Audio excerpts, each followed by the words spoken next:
গণ অভ্যুত্থানের তারুণ্যের উদ্যম অটুট থাকলে দেশের কোনো সমস্যায় অমীমাংসিত থাকবে না, আশাবাদী প্রধান উপদেষ্টা ডক্টর ইউনূস। পিআর এবং সনদের ভিত্তিতে নির্বাচন দাবিতেই বৃহস্পতিবার ঢাকায় জামাতের বিক্ষোভ সমাবেশ। এ সময় রাজপথের কর্মসূচি গণতন্ত্রের পথে বাধা, বলছে বিএনপি। নির্বাচনের আসন পুনর্বিন্যাসের প্রতিবাদে ফরিদপুর বরিশাল মহাসড়কে অবরোধ, ভাঙায় চরম উত্তেজনা। বাগেরহাটে আজও চলছে সর্বদলীয় হরতাল।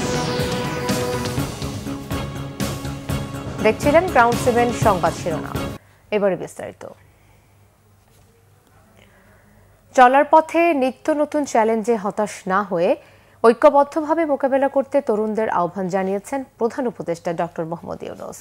ইয়ুথ ভলান্টিয়ার অ্যাওয়ার্ড অনুষ্ঠানে এই আহ্বান জানান তিনি। বলেন, তরুণরাই ২৪-এর গণ অভ্যুত্থানে নেতৃত্ব দিয়েছে, যুগে যুগে ইতিহাস রচনাও করেছে। রিপোর্ট আসমা আক্তার নূপুরের। সামাজিক ক্ষেত্রে অসাধারণ অবদানের স্বীকৃতি হিসেবে ইয়ুথ ভলান্টিয়ার অ্যাওয়ার্ড পেলেন দেশের ১২ জন যুব উদ্যোক্তা। সোমবার সকালে প্রধান উপদেষ্টার কার্যালয়ের শাপলা হলে যুব উদ্যোক্তাদের হাতে এ পুরস্কার তুলে দেন ডক্টর মোহাম্মদ ইউনূস। আসসালামু আলাইকুম। এ সময় প্রধান উপদেষ্টা বলেন, তারুণ্যের শক্তি জাতির চালিকা শক্তি। দেশের যুব সমাজ সক্রিয় থেকে উদ্যমী এবং উদ্ভাবনী শক্তিতে বলীয়ান হলে কোনো প্রতিবন্ধকতাই অগ্রযাত্রাকে থামাতে পারে না। আমি দৃঢ়ভাবে বিশ্বাস করি, যখন একটি দেশের যুব সমাজ সক্রিয় থাকে, উদ্যমী এবং উদ্ভাবনী শক্তিতে বলীয়ান হয়, তখন কোনো প্রতিবন্ধকতাই তাদের অগ্রযাত্রাকে থামিয়ে রাখতে পারে না। ডক্টর মোহাম্মদ ইউনূস বলেন, তরুণদের উদ্ভাবনী শক্তি এখন শুধু শিক্ষা ক্ষেত্রেই সীমাবদ্ধ নেই। তরুণরা স্বাস্থ্যসেবা, পরিবেশ সুরক্ষা, দারিদ্র্য বিমোচন এবং সামাজিক ন্যায় বিচার প্রতিষ্ঠায়ও অগ্রণী ভূমিকা রাখছে। তরুণরা সক্রিয় থাকলে দেশের কোনো সমস্যাই আর অমীমাংসিত থাকবে না বলে আশা তার। এই তরুণরাই ২৪-এর গণ অভ্যুত্থানের নেতৃত্ব দিয়েছে। তরুণরাই যুগে যুগে এই দেশের ইতিহাস রচনা করেছে। আমাদের চলার পথে প্রতিনিয়ত নতুন নতুন চ্যালেঞ্জ আসবে। কখনো তা জনস্বাস্থ্যের সংকট, কখনো শিক্ষার অপর্যাপ্ত সুযোগ, আর কখনো পরিবেশগত বিপর্যয়। কিন্তু চ্যালেঞ্জগুলো নিয়ে হতাশ না হয়ে বরং এগুলোকে আমাদের নিজস্ব শক্তি দিয়ে ঐক্যবদ্ধভাবে মোকাবেলা করতে হবে। আশা করি এই কাজেও আমাদের তরুণরা নেতৃত্ব দেবে। স্বেচ্ছাসেবকমূলক কাজের মাধ্যমে দেশপ্রেমে যুবকদের উদ্বুদ্ধ করতে দেয়া হচ্ছে এই youth volunteer award. Asma Akter Nupur, Bangla vision, Dhaka. July সনদের ভিত্তিতে নির্বাচন ও পিআর পদ্ধতি বাস্তবায়ন সহ ৫ দফা দাবিতে ১৮ সেপ্টেম্বর ঢাকায় সমাবেশ ও বিক্ষোভ মিছিল এবং ১৯ সেপ্টেম্বর দেশের সকল জেলায় বিক্ষোভ মিছিল করবে জামাত। দুপুরে রাজধানীর মগবাজারের কেন্দ্রীয় কার্যালয়ে এক সংবাদ সম্মেলনে জামাতের নায়েবে আমির ডাক্তার সৈয়দ আব্দুল্লাহ মোহাম্মদ তাহের এই কর্মসূচির ঘোষণা করেন। তিনি বলেন, পিআর পদ্ধতির পক্ষের সব দলের সাথে আলোচনা চলছে, যুগপৎ আন্দোলনের সিদ্ধান্ত হয়নি। প্রত্যেকটি দল আলাদা করে কর্মসূচি দিচ্ছে। জুলাই আন্দোলনের পক্ষের দলগুলোর সাথে একসাথে নির্বাচন করা যায় কিনা সে বিষয়ে জামাত ভাবছে বলেও জানিয়েছেন তিনি। অভিযোগ করেন, রাজনৈতিক বিরোধিতার কারণে জুলাই সনদের আইনগত জটিলতা নিরসন সম্ভব হচ্ছে না। সকলে মিলে ফেব্রুয়ারিতে ভালো নির্বাচন করতে পারবেন বলেও আশা করেন তিনি। আমরা তো নির্বাচনে অংশগ্রহণ করব না, এটা কখনো বলি নাই। আমরা বলছি এই দাবিগুলো যেগুলোর ব্যাপারে আমরা ঐকমত্য পোষণ করেছি, সেই দাবিগুলো আইনগত ভিত্তির মাধ্যমে নির্বাচনের আগেই বাস্তবায়নযোগ্য করতে হবে। এটা হচ্ছে আমাদের দাবি। আমরা আশা করি এই দাবি পূরণ হবে এবং সকলেই মিলে এই ফেব্রুয়ারিতে আমরা একটা ভালো নির্বাচন করতে পারব। বিএনপির স্থায়ী কমিটির সদস্য আমির খসরু মাহমুদ চৌধুরী বলেছেন, জনগণের ম্যান্ডেট না নিয়ে রাজপথে কোনো কর্মসূচি দিলে গণতন্ত্র বাধাগ্রস্ত হবে। যার যে দাবি তা নির্বাচিত হয়ে পূরণ করার আহ্বান জানান তিনি। রাজধানীর উত্তরার দক্ষিণখানে বাংলাদেশ প্রতিবন্ধী কল্যাণ সমিতির ৩ দিনব্যাপী শান্তি প্রশিক্ষণ প্রবক্তা কর্মসূচিতে অংশগ্রহণ শেষে সাংবাদিকদের তিনি কথা বলেন। আমির খসরু মাহমুদ চৌধুরী বলেন, প্রতিবন্ধীদের সক্ষমতা বাড়ানো ও ক্ষমতায়নে কাজ করবে বিএনপি।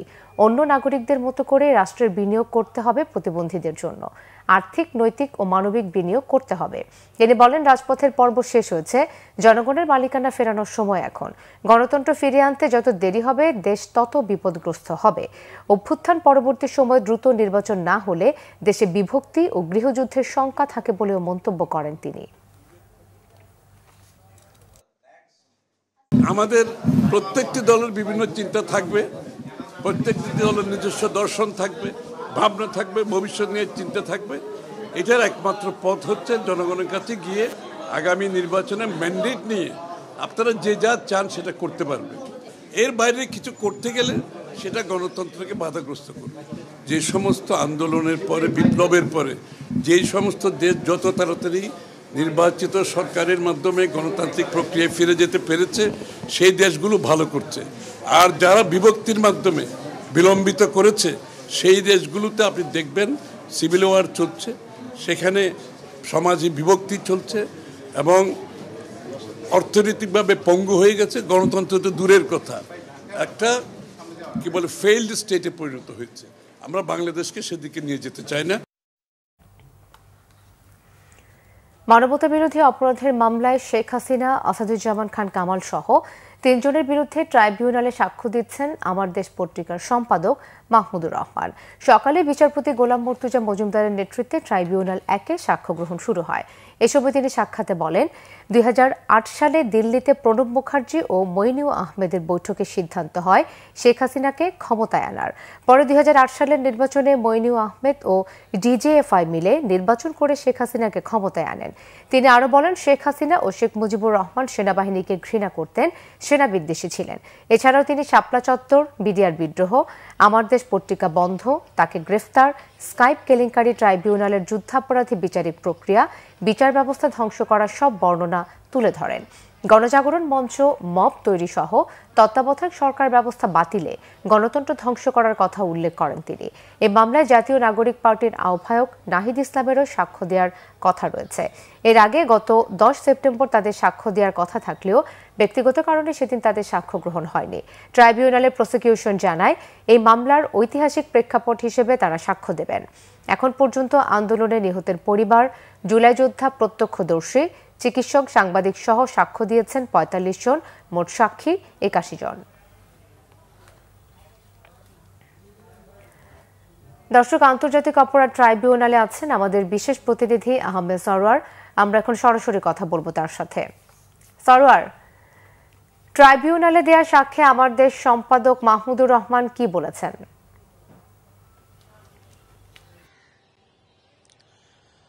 আসলে 11টার পর থেকে আমার দেশ সম্পাদক মাহমুদুর রহমান তার সাক্ষ্য দেওয়া শুরু করেছেন।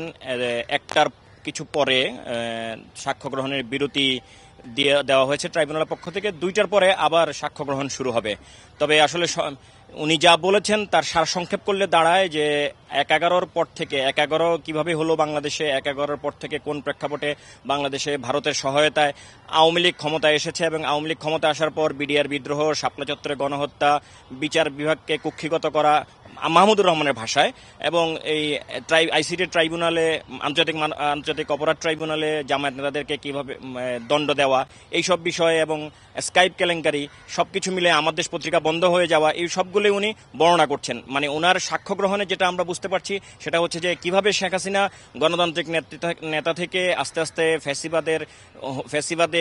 ফ্যাসিবাদী হয়ে উঠলেন এবং তার সরকার ফ্যাসিস্ট হয়ে উঠল, সেই পুরো বর্ণনাটাই মাহমুদুর রহমান এই বিরতির আগ পর্যন্ত বেশ কিছু অংশ দিয়েছেন এবং বিরতির পরে বাকি অংশগুলো দেবেন। আমরা তার সকালের সাক্ষ্য দেওয়ার থেকে যেটা বলেছিলাম যে এর আগে যে বেশ কয়েকদিন লাগতে পারে, কিন্তু আমরা বিরতির পরে চিফ প্রসিকিউটর এবং প্রসিকিউটরদের সাথে কথা বলে এবং প্রসিকিউটর ব্রিফ করেছেন, তিনি যা বলেছেন তাতে বোঝা যাচ্ছে যে মাহমুদুর রহমান তার সাক্ষ্যকে আরো কনসাইজ করে নিয়ে আসবেন এবং তারা চেষ্টা করবেন যে আজকের মধ্যেই যেন এই সাক্ষ্য গ্রহণটা শেষ করা যায়। এবং আসামি পক্ষের রাষ্ট্রনিযুক্ত যে আইনজীবী আছেন তিনি যদি সাক্ষ্য গ্রহণ শেষ হয় তাহলে জেরা করবেন, তবে তারও ধারণা যে আজকে হয়তো শেষ হবে না। আপনাকে বলে রাখি, চিফ প্রসিকিউটর আমাদেরকে জানিয়েছেন যে কালকে মাহমুদুর রহমানের পরে নাহিদ ইসলাম এনসিপির সভাপতি আহ্বায়ক যিনি, তিনি সাক্ষ্য দেবেন এবং এই দুজনের সাক্ষ্য গ্রহণের মধ্য দিয়ে এই মামলায় আনুষ্ঠানিকভাবে সাক্ষ্য গ্রহণ শেষ করা হবে বলে তারা আশাবাদ জানিয়েছেন। এরপরে শুধু তদন্ত কর্মকর্তার সাক্ষ্য থাকবে। তো এরপরে আসলে সাক্ষ্য গ্রহণের পরে বিচারিক প্রক্রিয়া যা থাকে সেগুলো হবে এবং তারা বলছেন যে এই পুরো প্রক্রিয়া মাহমুদুর রহমানের বক্তব্যের মধ্য দিয়ে যা ফুটে উঠছে তাতে বেশ মানে এই মামলা শেখ হাসিনাকে দোষী সাব্যস্ত করার জন্য যা যা কিছু প্রয়োজন তার অনেকাংশেই উঠে এসেছে। তার জন্য 81 জন সাক্ষ্য থাকলেও আপাতত আজকে মাহমুদুর রহমান সহ 46 জন সাক্ষ্য দিচ্ছেন ওনাকে সহ, এর মধ্যেই ওনারা হয়তো শেষ করে দিবেন। এই হচ্ছে আমার কাছে এই পর্যন্ত যা আছে। সরওয়ার, আপনাকে ধন্যবাদ। আসন পুনর্বিন্যাসের প্রতিবাদে ফরিদপুর 4 আসনের ভাঙায় সর্বদলীয় সংগ্রাম পরিষদের ডাকা অবরোধে পরিস্থিতির অবনতি হয়েছে। বন্ধ রয়েছে ফরিদপুর বরিশাল মহাসড়কে যান চলাচল। মহাসড়কে অবস্থান নিয়েছে আন্দোলনকারীরা। সকাল থেকে পরিস্থিতি স্বাভাবিক থাকলেও বেলা বাড়ার সাথেই উত্তেজনা বাড়তে থাকে। চরম উত্তেজনা ছড়িয়ে পড়েছে উপজেলা পরিষদ এলাকাগুলোতেও। উত্তেজিত জনতা সেখানে ভিড় করেছে। বেলা 11টার দিকে ভাঙ্গার আলগিতে হঠাৎই বিক্ষোভ শুরু হয়। একদল আন্দোলনকারী মহাসড়কে অবস্থান নিয়ে যানবাহন চলাচল বন্ধ করে দেয়। এতে ফরিদপুর বরিশাল মহাসড়কে যান চলাচল বন্ধ হয়ে যায়। বেলা 12টার দিকে অবরোধকারীরা ভাঙ্গা থানা ঘেরাওয়ের চেষ্টা করলে তা প্রতিহত করে আইনশৃঙ্খলা রক্ষাকারী বাহিনী। গ্রামে মাইকিং করে দেশীয় অস্ত্রশস্ত্র নিয়ে অবরোধের যোগ দিতে আহ্বান জানানো হয়। স্থানীয়রা জানান, আলগি ইউনিয়নের সাথে ওই রোড ব্লকেডে পাশের হামিরদি ইউনিয়ন থেকে এসে যোগ দিয়েছে আরো বহু মানুষ। অবরোধকে ঘিরে ঢাকা খুলনা মহাসড়ক সহ বিভিন্ন স্থানে পুলিশ সহ আইনশৃঙ্খলা রক্ষাকারী বাহিনীর সদস্যরাও অবস্থান নিয়েছে। এদিকে বাগেরহাটের 4টি সংসদীয় আসন বহাল রাখার দাবিতে তৃতীয় দফায় হরতাল পালন করছে সর্বদলীয় সম্মিলিত কমিটির নেতাকর্মীরা। সোমবার সকাল থেকে 3 দিনব্যাপী হরতাল শুরু হয়েছে। সকালে জেলা নির্বাচন কর্মকর্তার কার্যালয় ও জেলা প্রশাসকের কার্যালয়ের সামনে হরতালের সমর্থনে মিছিল করেন নেতাকর্মীরা। এছাড়া হরতালের সমর্থনে বিভিন্ন স্থানে অবস্থান নিয়েছেন তারা। বাগেরহাট কেন্দ্রীয় বাস টার্মিনাল থেকে দূরপাল্লার আর অভ্যন্তরীণ রুটে কোনো যানবাহন চলাচল করছে না। তবে ব্যবসা প্রতিষ্ঠান, মোটরসাইকেল, ইজি বাইক ও রিকশা হরতালের আওতামুক্ত থাকায় এবারের হরতালে ভোগান্তি নেই বলে দাবি সর্বদলীয় সম্মিলিত কমিটির নেতাকর্মীদের। তাদের দাবি 4 আসন বহাল রাখতে হবে। হরতালের প্রথম দিনে সোমবার সকাল সন্ধ্যা আর মঙ্গল ও বুধবার আধাবেলা হরতাল পালন করা হবে। রাজশাহী বিশ্ববিদ্যালয়ের কেন্দ্রীয় ছাত্র সংসদ রাকসু ও সিলেটে ছাত্র প্রতিনিধি নির্বাচনের উৎসবমুখর প্রচারণা চলছে। এদিকে হল সংসদ নির্বাচনে 42 প্রার্থী বিভিন্ন পদে বিনা প্রতিদ্বন্দ্বিতায় নির্বাচিত হয়েছেন। প্রচারণার দ্বিতীয় দিনের সকাল থেকে প্রার্থীরা রাজশাহী বিশ্ববিদ্যালয়ের ক্যাম্পাস চষে বেড়াচ্ছেন। সাধারণ শিক্ষার্থীদের সাথে কুশল বিনিময়ের পাশাপাশি নিজেদের প্যানেলে ভোট প্রার্থনা করছেন, দিচ্ছেন ছাত্রদের অধিকার ও দাবি দেওয়া বাস্তবায়নে বিভিন্ন প্রতিশ্রুতিও। ছাত্রদের পাশাপাশি পিছিয়ে নেই ছাত্রী প্রার্থীরাও। তারা শিক্ষার্থীদের বিভিন্ন সমস্যা তুলে ধরে ভোট চাচ্ছেন। প্রার্থীরা জয়ের ব্যাপারে আশাবাদী হলেও প্রশাসনের কাছে সুষ্ঠু নিরপেক্ষ নির্বাচনের দাবি জানিয়েছে। নির্বাচন কমিশনার জানিয়েছেন, রাকসু ও সিনেটের ছাত্র প্রতিনিধিদের প্রতিদ্বন্দ্বিতাপূর্ণ নির্বাচন হবে। হল সংসদ নির্বাচনে বিনা প্রতিদ্বন্দ্বিতায় নির্বাচিত 42 জন প্রার্থীর মধ্যে সম্পাদকীয় পদে রয়েছেন 29 জন। রাকসু নির্বাচনে ভিপি পদে 18 জন, জিএস পদে 14 জন ও এজিএস পদে 16 জন প্রার্থী প্রতিদ্বন্দ্বিতা করছেন। আগামী 25 সেপ্টেম্বর নির্বাচনে ভোট গ্রহণ করা হবে। মোট ভোটার 28,905 জন।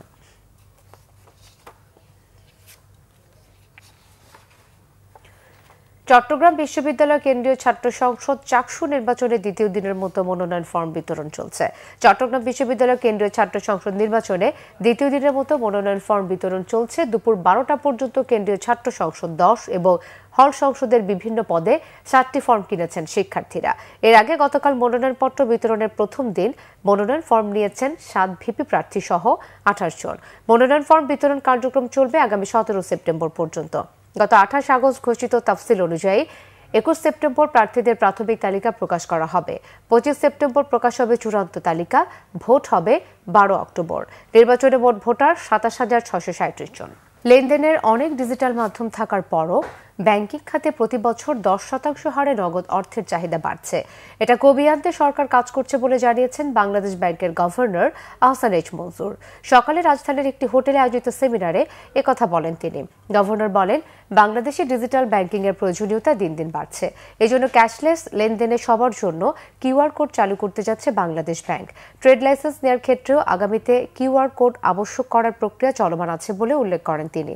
এ সময় কেন্দ্রীয় ব্যাংকের মুখপাত্র জানান, লেনদেন আরও অত্যাধুনিক ও সহজ করা সহ টাকা ছাপানোর খরচ কমিয়ে আনতে বাংলাদেশ ব্যাংক ক্যাশলেস সোসাইটিতে রূপান্তরের উদ্যোগ নিয়েছে। আগামীতে দেশের ব্যাংকিং খাতে ইনক্লুসিভ ইনস্ট্যান্ট পেমেন্ট সিস্টেম চালু করা কেন্দ্রীয় ব্যাংকের লক্ষ্য বলেও জানান তিনি। সেমিনারে ব্যাংকিং খাতের দেশি বিদেশি অংশীজনরা ডিজিটাল পেমেন্ট সিস্টেম নিয়ে নিজেদের অভিজ্ঞতা ও ভবিষ্যৎ কর্মপরিকল্পনা তুলে ধরেন। সংবাদ শেষ করব ক্রাউন সিমেন্ট শিরোনামগুলো আর একবার জানিয়ে।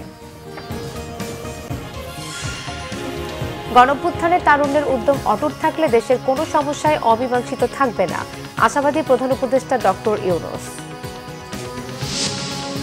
পিআর এবং সনদের ভিত্তিতে নির্বাচনের দাবিতে বৃহস্পতিবার ঢাকায় জামাতের বিক্ষোভ সমাবেশ।